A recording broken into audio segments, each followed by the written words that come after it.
right, welcome back. Athlete of the Week, CMSportsNet. We're here with Mason Fisher, Westminster High School football team.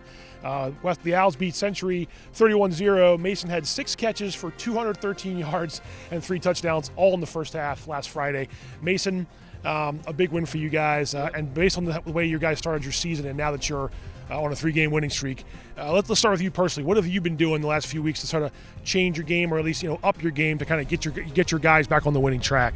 There has been a lot of preparation in the last 3 weeks. We have keyed in a lot and kind of eliminated a lot of mental mistakes that we've had in the first 4 games because, it's been close in the first 4 games other than Ligonor, of course.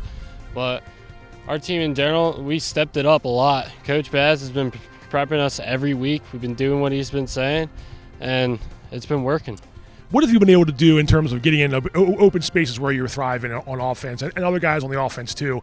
But when you get your hands on the ball, what's your main objective? I know it's to score, but when you see open field, is it just something that comes natural to you where you can find those open gaps and relying on your teammates to create the holes for you on the line, of course, too? Once you get into that defensive backfield, you're really starting to pick things up a notch. Right, exactly, yeah. My team overall, I want to say I get touchdowns and stuff, but I can't do it without my team. My quarterback, he can give me the ball, my receivers can block for me, and my line can hold up for me. It's all-around team effort. And when I just see field, I take it. That's all I know. Westminster's not used to starting 0-4, but that's what you guys were. Now you're 3-4 with 2 games to go. How has that changed the attitude of the team in order to try to finish strong, go into the playoffs with a little bit of a winning streak, and sort of take it from there? Oh yeah, we're coming to prove something now. We started 0-4 and people aren't believing in us, but we're coming to show something for these next 2 weeks and then playoffs. So, yep. All right, Mason, thanks very much, and thanks again. Congratulations on Athlete of the Week. All right, Owls coach Chris Basler, just wanted to ask you a little bit about Mason, and I know you talked to me during the season about what he brings to the offense. He really showed it on Friday, all that production in the first half, but he's been doing that all year for you guys. Talk a little bit about his speed and just his playmaking abilities, to give you guys that production. Yeah, there's no doubt he has been the straw that has turned to drink for our offense, whether he's been at running back or receiver.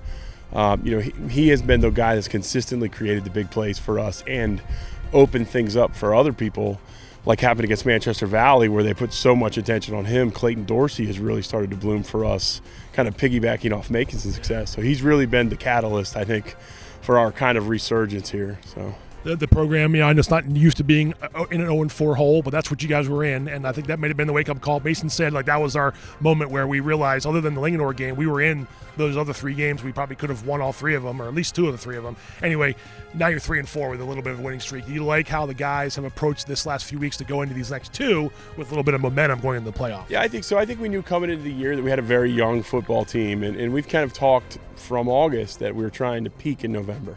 That we want to be playing our best football in the playoffs, and I think we're starting to make big strides in that direction. And if we can keep that up the next 2 weeks, we'll be right where we want to be.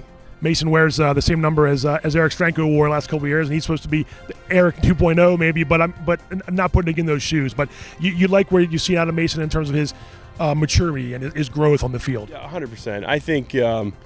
A lot like Eric, Mason is one of our hardest working players. And when you have talent and you work that hard, success usually goes hand in hand. And, they have a lot of things in common off the field, and I think that's why they're having a lot of things in common on the field too. All right, Coach, thanks very much. No problem. Want more local sports coverage? Be sure to like us on Facebook and subscribe to our YouTube channel.